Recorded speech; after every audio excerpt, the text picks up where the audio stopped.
साथियों, बामसेफ एवं राष्ट्रीय मूल्यवासी संघ का 2 दिन का राष्ट्रीय अधिवेशन तथा भारत मुक्ति मोर्चा का 3 दिन का राष्ट्रीय अधिवेशन मान्यवर कांसीराम साहब सांस्कृतिक स्थल लखनऊ में होने जा रहा है। 24 और 25 दिसंबर को बामसेफ का राष्ट्रीय अधिवेशन और राष्ट्रीय मूल्यवासी संघ का राष्ट्रीय अधिवेशन होगा। 26, 27 और 28 दिसंबर को भारत मुक्ति मोर्चा का 3 दिन का राष्ट्रीय अधिवेशन होगा। ये दोनों राष्ट्रीय अधिवेशन बहुजन समाज के लिए बहुत ही ज़्यादा महत्वपूर्ण हैं, क्योंकि आप सभी लोग जानते हैं कि देश में बामसेफ एकमात्र संगठन है जो कि इस देश में राष्ट्रीय स्तर पर फूले साहू अम्बेडकर पेरियार की आइडियोलॉजी पर, जगदेव प्रसाद कुशवाहा, ललई सिंह यादव, आर्यल चंदापुरी, कर्पूरी ठाकुर की आइडियोलॉजी पर देश में SC, ST, OBC और माइनॉरिटी में जागृति पैदा करने का काम कर रहा है, चेतना पैदा करने का काम कर रहा है। बामसेफ अधिकारियों और कर्मचारियों का संगठन है और अधिकारियों और कर्मचारियों का संगठन होने के बावजूद भी बामसेफ देश भर में लगातार फूले साहू अम्बेडकर पेरियार की आइडियोलॉजी पर कैडर बेस संगठन और कैडर बेस आंदोलन निर्माण करने के काम में लगा हुआ है। और आज देश में अगर हम देखते हैं तो बहुत बड़े पैमाने पर अगर SC, ST, OBC और माइनॉरिटी में जागृति दिखाई दे रही है, तो उस जागृति में अगर सबसे बड़ा रोल, सबसे बड़ा योगदान अगर किसी का है तो सबसे बड़ा योगदान बामसेफ का है। और बामसेफ ने निरंतर,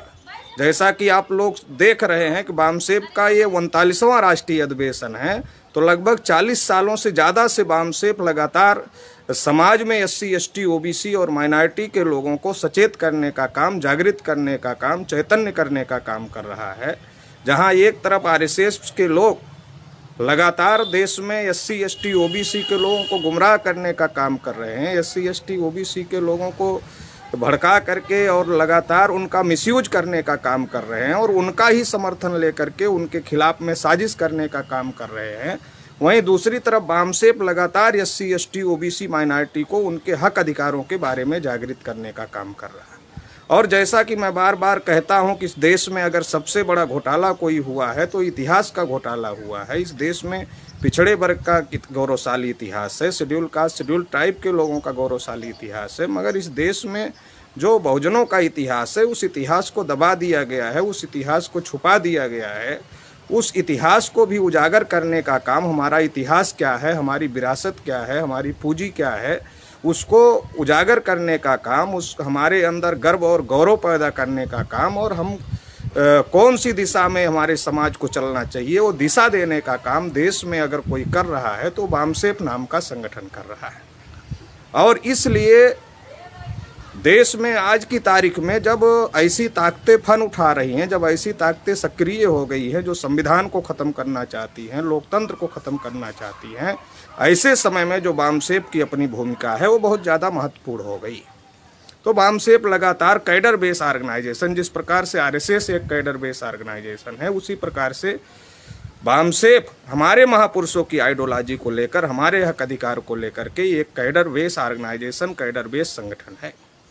और वैचारिक रूप से आज की तारीख में बामसेफ की जागृति की वजह से RSS को वैचारिक रूप से बामसेफ के लोगों ने परास्त कर दिया है जागृति की वजह से। इसलिए कभी मोहन भागवत को कहना पड़ता है कि कश्मीर से कन्याकुमारी तक सबका DNA एक है। कभी उनको ये कहना पड़ता है कि अब घोड़ी पर चढ़ने वाली बात पुरानी हो गई, मूंछ रखने वाली बात पुरानी हो गई, अब भेदभाव नहीं होना चाहिए। ये तमाम बातें इसलिए उनको कहना पड़ता है क्योंकि कहीं ना कहीं बामसेफ की जागृति की वजह से आज देश में बड़े पैमाने पर SC, ST, OBC माइनॉरिटी के लोग जागृत हुए हैं। वहीं दूसरी तरफ भारत मुक्ति मोर्चा, चूँकि बामसेफ अधिकारियों कर्मचारियों का संगठन है जो लोगों को जागृत तो कर रहा है, लेकिन संगठित भी कर रहा है, लेकिन सड़कों पर उतर नहीं सकता है क्योंकि अधिकारी कंडक्ट रूल से बंधे हुए होते हैं, सर्विस कंडक्ट रूल उनके ऊपर लागू होता है, इसलिए वो सड़कों पर नहीं उतर सकते हैं। इसलिए एक दूसरा संगठन भारत मुक्ति मोर्चा नाम का संगठन, जो गैर कर्मचारियों का संगठन है, नॉन एम्प्लॉइयों का संगठन है, उस संगठन को 2010 में तैयार किया गया और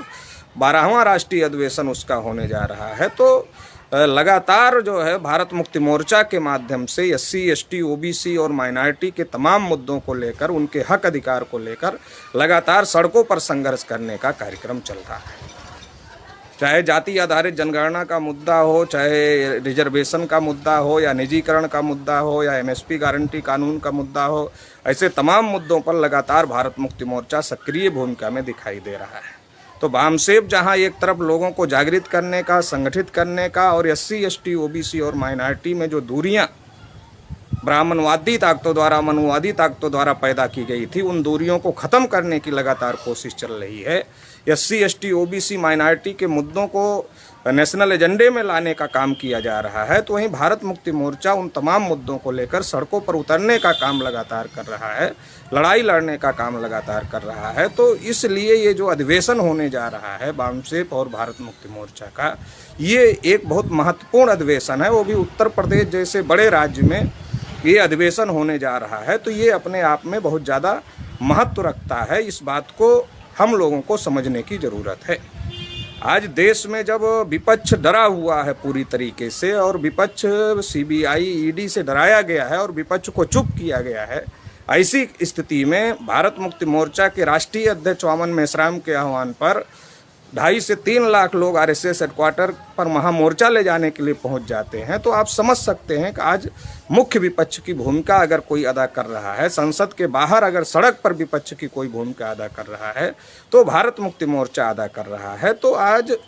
बहुत महत्वपूर्ण वामसेप और भारत मुक्ति मोर्चा का जो योगदान है देश के लिए, वो आज बहुत महत्वपूर्ण हो गया है। और इस परिस्थिति में आज बहुत बड़ा राष्ट्रीय अधिवेशन उत्तर प्रदेश के लखनऊ में होने जा रहा है। तो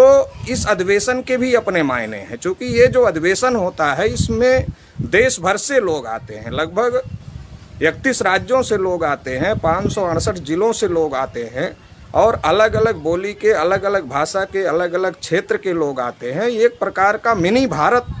बसाने का काम 5 दिन के लिए होता है, और उस मिनी भारत में अलग अलग बोली भाषा के लोग रहते हैं। लेकिन जो संकल्पना बाबा साहब अम्बेडकर ने जिस भारत की थी कि हमें समता, स्वतंत्रता, बंधुता और न्याय के आधार पर समाज और राष्ट्र का निर्माण करना है, उसका एक स्वरूप, उसका एक छोटा रूप अगर आपको देखना है, तो आप वामसेप, राष्ट्रीय मूल्यवासी संघ और भारत मुक्ति मोर्चा के अधिवेशन में आएँ। आपको जो समता, स्वतंत्रता, बंधुता और न्याय की जो भावना है, जिम्मेदारी की जो भावना है, अनुशासन जो बहुजन समाज के संगठनों में नहीं होता, लेकिन जब आप वामसेप, भारत मुक्ति मोर्चा के अधिवेशन में आएंगे तो आपको लगेगा कि एक अनुशासित संगठन है। तो ये एक बहुत बड़ा अधिवेशन होने जा रहा है, और ये बहुत ज़्यादा मायने हैं इसके, क्योंकि जो विषय इन अधिवेशनों में रखे जाते हैं वो नेशनल एजेंडे में आते हैं। जैसे जाति आधारित जनगणना का विषय लंबे अरसे से वामसेप अपने राष्ट्रीय अधिवेशनों में रखता रहा है, और जब 2010 में भारत मुक्ति मोर्चा बना तो सबसे पहले भारत मुक्ति मोर्चा ने इस विषय को टेकअप किया, और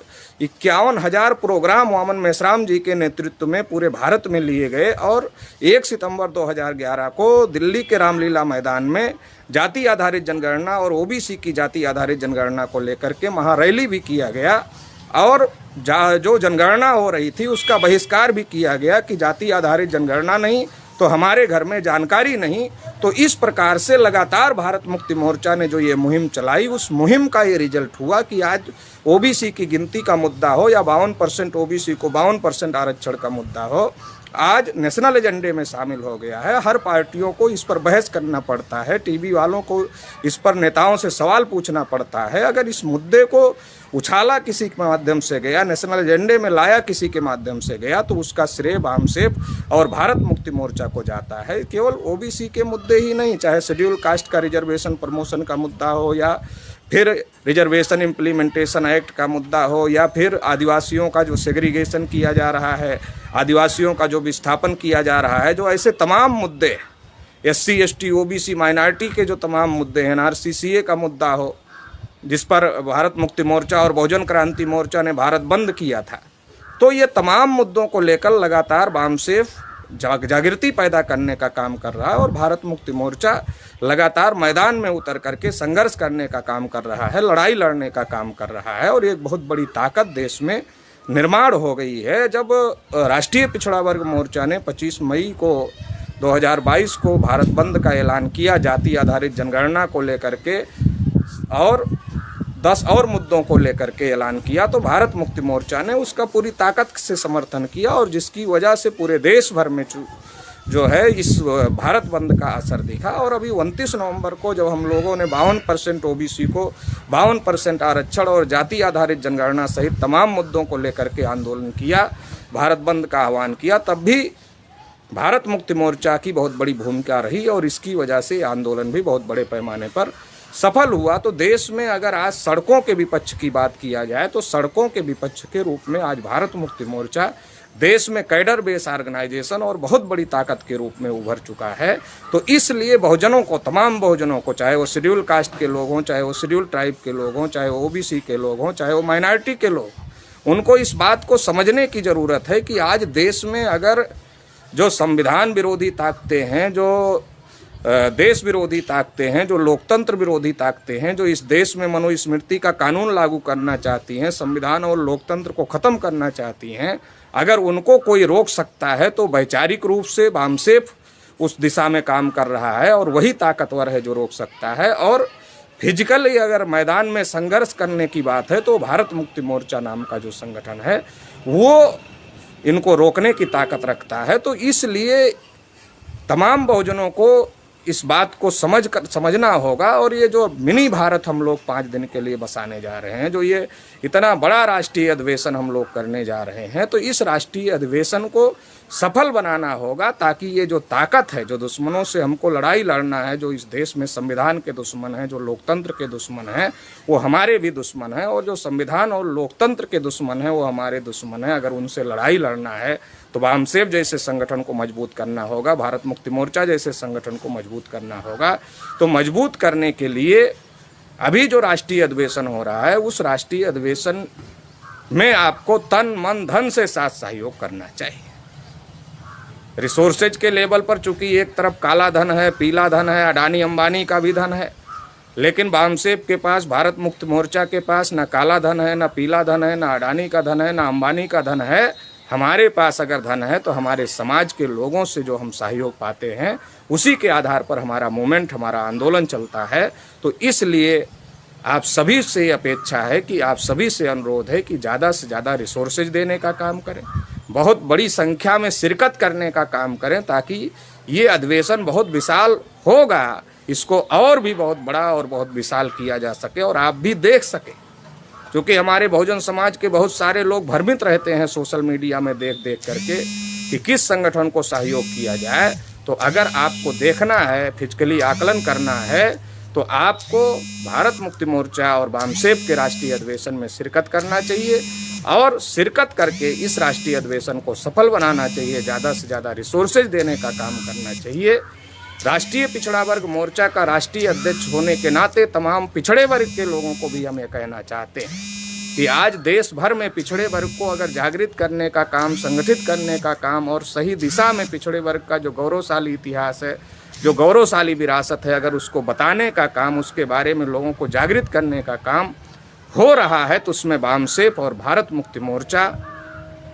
का योगदान बहुत बड़ा है। बामसेफ और भारत मुक्ति मोर्चा के जो राष्ट्रीय अध्यक्ष है वामन मेश्राम साहब, वो लगातार इस मुहिम में लगे रहते हैं, लगातार इस कोशिश में लगे रहते हैं कि ओबीसी का संगठन निर्माण हो, ओबीसी के अंदर लीडरशिप निर्माण हो और ओबीसी के लोग अपने हक अधिकार के बारे में सचेत हो। एक तरफ जहां आरएसएस है जो हिंदू के नाम पर ओबीसी का केवल सपोर्ट लेता है, केवल समर्थन लेता है और समर्थन लेकर के ओबीसी को उनके हक अधिकारों से वंचित करने का काम करता है, हमारे ही समर्थन से हमारे ही हक अधिकार खत्म करता है, वहीं दूसरी तरफ बामसेफ और वामन मेश्राम साहब जैसे नेता हैं जो कि लगातार पिछड़े वर्ग को जगाने का काम, पिछड़े वर्ग का संगठन निर्माण करने का काम और राष्ट्रीय पिछड़ा वर्ग मोर्चा का जो भी आंदोलन होता है उस आंदोलन को बहुत बड़ी ताकत के साथ में समर्थन देने का काम कर रहे हैं। तो इसलिए आज देश में पिछड़े वर्ग को भी बामसेफ और भारत मुक्ति मोर्चा जैसे संगठनों की ज़रूरत है। इसलिए राष्ट्रीय पिछड़ा वर्ग मोर्चा का राष्ट्रीय अध्यक्ष होने के नाते तमाम पिछड़े वर्ग के लोगों को भी हमें आह्वान करना चाहते हैं कि अगर आप अपना वास्तविक इतिहास जानना चाहते हो,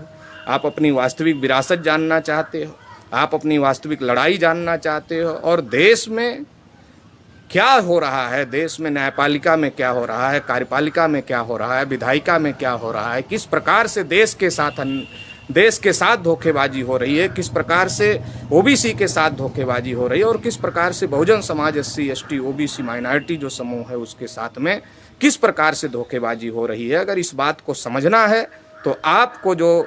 24 दिसंबर से 28 दिसंबर तक वामसेफ राष्ट्रीय मूल्यवासी संघ और भारत मुक्ति मोर्चा का राष्ट्रीय अधिवेशन हो रहा है, इसमें आपको बड़ी संख्या में शिरकत करना चाहिए और ये आंदोलन आगे बढ़े। इस आंदोलन को आगे बढ़ाने के लिए आपको बड़े पैमाने पर रिसोर्सेज देना चाहिए, तन मन धन से आपको सहयोग करना चाहिए ताकि ये मूवमेंट आगे बढ़ सके और जो हक अधिकार आज हमको मिल रहे हैं वो हमारी आने वाली पीढ़ियों को भी मिल सके। और जो हक अधिकार हमें नहीं मिले, 52% ओबीसी को 52% रिजर्वेशन मिलना चाहिए था जो नहीं मिला, निजीकरण में भी एससी, एसटी, ओबीसी को आरक्षण मिलना चाहिए था, नहीं मिला, रिजर्वेशन इम्प्लीमेंटेशन एक्ट बनना चाहिए, नहीं बना, एमएसपी गारंटी कानून लागू होना चाहिए, नहीं लागू हुआ। तो ये जो तमाम मुद्दे हमारे हित के हैं जिसके लिए हम लोग संघर्ष कर रहे हैं, अगर उस संघर्ष को आप आगे बढ़ाना चाहते हैं, उस लड़ाई को आगे बढ़ाना चाहते हैं और आप चाहते हैं कि ये लड़ाई आगे बढ़े और हमारी आने वाली जनरेशन को भी हक अधिकार मिले, तो इस अधिवेशन में को सफल बनाना होगा, ज़्यादा से ज़्यादा रिसोर्सेज देना होगा आंदोलन को आगे बढ़ाने के लिए। और जैसा कि हमारे पुरखों ने भारत को विश्व गुरु बनाया था, भारत को सोने की चिड़िया बनाया था, अगर हम फिर से भारत को विश्व गुरु और भारत को सोने की चिड़िया बनाना चाहते हैं तो ये जो लोग 3.5% लोग जो आपस में लोगों को एससी, एसटी, ओबीसी, माइनॉरिटी को आपस में लड़ा भिड़ा करके उनका समर्थन हासिल करके राज कर रहे हैं और फिर उनका ही सत्यानाश कर रहे हैं, जो देश को बेचने का काम कर रहे हैं, वो लोग भारत को विश्व गुरु सोने की चिड़िया नहीं बना सकते। अगर भारत को विश्व गुरु और सोने की चिड़िया बनाना है उसके लिए हम लोगों को शासक बनना होगा और अगर हम लोगों को शासक बनना है तो उसके लिए वामसेफ जैसे संगठन का मजबूत होना, भारत मुक्ति मोर्चा जैसे संगठन का मजबूत होना, राष्ट्रीय पिछड़ा वर्ग मोर्चा जैसे संगठन को मजबूत होना बहुत ज़्यादा ज़रूरी है। तो इसलिए आप सभी से आशा और उम्मीद है कि आप इस बात की गंभीरता को समझेंगे और जो 5 दिन का अधिवेशन 24 दिसंबर से 28 दिसंबर तक माननीय कांसी राम साहब सांस्कृतिक स्थल लखनऊ में हो रहा है, उस अधिवेशन में आप लोग बड़ी संख्या में शामिल होंगे और ज़्यादा से ज़्यादा रिसोर्सेज भी आंदोलन को चलाने के लिए देने का काम करेंगे। अपना बुद्धि, पैसा, समय, श्रम, हुनर इस आंदोलन को आगे बढ़ाने के लिए लगाएंगे, ऐसी हमें आशा और अपेक्षा है। आप सभी को बहुत बहुत आभार, धन्यवाद।